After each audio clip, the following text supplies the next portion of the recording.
औज़ुबिल्लाहि मिनश्शैतानिर्रजीम बिस्मिल्लाहिर्रहमानिर्रहीम अस्सलामुअलैकुम वरहमतुल्लाहि वबरकातुहू। हाज़रीन और सामीन, कैसे हैं आप सब लोग। मेरा नाम आतिफ़ सलीम भट्ट है और मेरा ताल्लुक़ फ़ैसलाबाद पंजाब पाकिस्तान से है।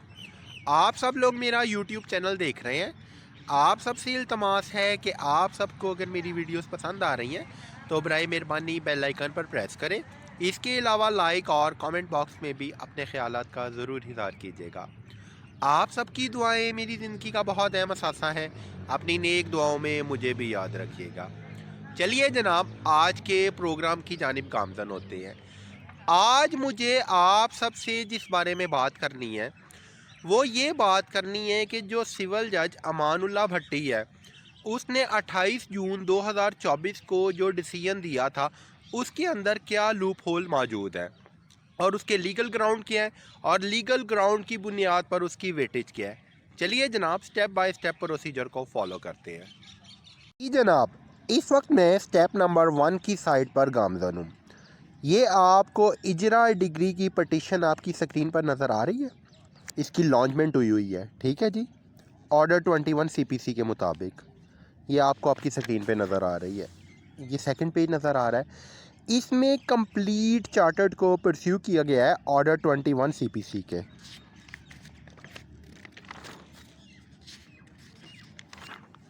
ये सेकंड पिटीशन है। इसका कॉम्बिनेशन बनाया गया है सेक्शन 94 सीपीसी के साथ, ठीक है जी। और ये कोर्ट की प्रोसीडिंग्स हैं। ये जज किसने पास किया था? ये डिसीजन पास किया था मिस्टर उमर दराज हरल साहब ने 3/4/2021 को। इस लिहाज से मेरा एग्जीक्यूटिंग कोर्ट कौन सा बनता था? उमर दराज हरल साहब का, ठीक है जी। ये आपको टेस्टेड कॉपीज़ नज़र आ रही हैं आपकी स्क्रीन पे। ये देखिए जनाब आप, ये लोग कोर्ट से डिसअपेयर्ड है और ये इनके वारंट ऑफ अरेस्टेशन जो है वो निकले हुए हैं सेक्शन 94 सप्लीमेंट्री प्रोसीडिंग्स में, ठीक है जी। और यहाँ पे जज साहब क्या लिख रहे हैं? जज साहब जनाब अली यहाँ पे वाज़िया तौर पे लिख रहे हैं 3/4/2021 का जो डिसीजन है और डिग्री एज़ पर परेड पास हुई थी, उन्होंने मेरी रजिस्टर्ड सेल डीड को वेरीफाई किया था। इसके अलावा रेवेन्यू रैकेट को फॉलो किया था, रैकेट ऑफ राइट्स को फॉलो किया था, ठीक है जी। उसके अलावा वो क्या लिख रहे हैं कि जनाब मैंने डिस्प्यूट प्रॉपर्टी का मालिक इन्हें करार दिया है। वो ये नहीं लिख रहे कि कहाँ पे फॉल करती है या कहाँ पे फॉल नहीं करती। वर्ड कौन सा यूज़ हो रहा है इंग्लिश का? डिस्प्यूट प्रॉपर्टी, मुतनाज़ा प्रॉपर्टी का मैंने इन्हें मालिक करार दिया है, ठीक है जी। वो वाज़िया तौर पे डिस्प्यूट प्रॉपर्टी का वर्ड यहाँ पे लिखा जा रहा है। और ये देखें, ये नज़र आ रहा है आपको डिस्प्यूट प्रॉपर्टी। ये क्लियर लुक से दिखा देता हूँ आपको मैं, ठीक है जी। अब उन सब के वारंट अरेस्टेशन जो है निकल चुके हैं। ये नॉन बेलेबल है, नॉन ट्रांसफ़रेबल है, इस पर बेल नहीं ग्रांट की जा सकती। यहाँ तो इसके साथ आपने श्योरिटी बाउंड अटैच करना होता है, प्रॉपर्टी की अटैचमेंट करनी होती है। वो तमाम लोग डिलिबरेटली डिसअपेयर्ड थे कोर्ट से। यहाँ तक बात की समझ आई? ये फर्दर भी आपको दिखा देता हूँ।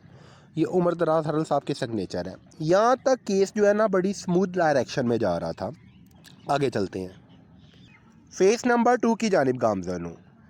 अब आप ये देखें कि यहाँ पे 5/7/2023 यानी 5 जुलाई 2023 को रिजवान उमर अवान का पावर ऑफ अटारनी जो है वो सबमिट हो रहा है। किसकी साइड से? रिस्पोंडेंट नंबर 5 की साइड से, शबीर अहमद वल बशीर अहमद की साइड से, ठीक है जी। ये 25/9/2023 को मैं क्या कर रहा हूँ? मैं ऑब्जेक्शन फ़ाइल कर रहा हूँ लोकल कमीशन की रिपोर्ट पे। उसके साथ मैंने मैसिव डॉक्यूमेंटेड एविडेंस फ़ाइल भी साथ अटैच कर दी है। ये आपको उमर दराज हरल साहब की स्टैम्प नज़र आ रही है। यानी सारी चीज़ें कबूल हो चुकी हैं, रिकॉर्ड का पार्ट बन चुकी हैं। आगे चलते हैं, पॉइंट नंबर 3 की जानिब गामज़न हूँ। आपको आपकी स्क्रीन पे नज़र आ रहा है submission of objection along with attested documented evidence copy, ठीक है जी। यानी मैं खुद वाज़िया तौर पे कह रहा हूँ कि जनाब मैं ऑब्जेक्शन भी फ़ाइल कर रहा हूँ और सबूतों को भी रिकॉर्ड का हिस्सा बनाने की इस्तदाद कर रहा हूँ। ये देख रहे हैं यहाँ पर ऑब्जेक्शन जो मैंने फ़ाइल किए हैं। ये देखें फ़ाइल इनकी स्टैम्प नज़र आ रही है। किस डेट को फ़ाइल किए हैं? 25 नवंबर 2023 को की हैं। ये स्टैम्प वाज़ेह तौर पे नज़र आ रही है 25 सितंबर की जो है। कोर्ट एक्सेप्ट कर चुका है, टेस्टेड कॉपी आपको नज़र आ रही है। तमाम चीज़ें रिकॉर्ड का हिस्सा बन चुकी हैं। पीछे मैं स्टैम्प आपको दिखा चुका हूँ। ठीक है जी, यहाँ तक भी केस बहुत अच्छी डायरेक्शन में जा रहा था। ये देखें, ये प्रेयर आपको नज़र आ रही है, ये देखें, ये देखें जी, ठीक हो गया। आपको आपकी स्क्रीन पर स्टेप नंबर 4 नज़र आ रहा है। अमानुल्लाह भट्टी इस कोर्ट को ज्वाइन कर चुका है और उमर दराज हरल साहब की ट्रांसफ़र हो चुकी है। ये रिजवान उमर अवान 1/2/2024 को 358 दिन बाद उसके बाद ये कोर्ट से डिसअपेयर्ड रहा है। पावर ऑफ अटार्नी आया है, इसके बाद आया ही नहीं है ये शख्स कोर्ट में। जितनी भी हियरिंग्स हुई हैं, टोटल इस केस की 26 हियरिंग्स हुई हैं। ये काउंटरफेट आंसर जमा करा रहा है। इसमें एक ही लाइन को इसने ना 10 दफ़ा इस्तेमाल किया हुआ है, शबीर अहमद वल बशीर अहमद की साइड से। मेरा क्लाइंट को किसी चीज़ का पता नहीं, हमें इतला नहीं, बावजह ला इल्मी इनकारी है। इस चीज़ को इसने 10 जगह इस्तेमाल किया।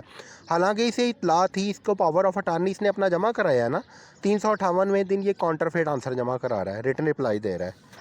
ये आपको इस नमूने रिजवान उमर अवान की बग़ैर सबूतों के स्टैम्प नज़र आ रही है। ठीक है जी, ये देखें आप, इधर भी सेम यही उसने टैक्टिक्स यूज़ किए हुए हैं। इसको पर्चा और ख़र्चा के खारिज किया जाए, सबूत जमा हो चुके हैं, उसके ऊपर बहस हो चुकी है, वो किसी कोर्ट में चैलेंजेबल ही नहीं। लीगल ग्राउंड तुम्हारे क्लाइंट का ये है कि उसके नॉन बेलेबल वारंट ऑफ अरेस्टेशन निकले हुए हैं और ये नमूना जवाब जमा करा रहा है रिजवान उमर अवान, गधा जो है, काउंटरफेट। अब ये देखें आप, अमानुल्लाह भट्टी क्या कर रहा है, इसका दिखाता हूँ अब आपको मैं। फ़ेज़ 5 की जानिब गामज़न हूँ। ये आपको नोटिस नज़र आ रहा है शबीर अहमद वल बशीर अहमद के नाम का, इजरा डिग्री केस में।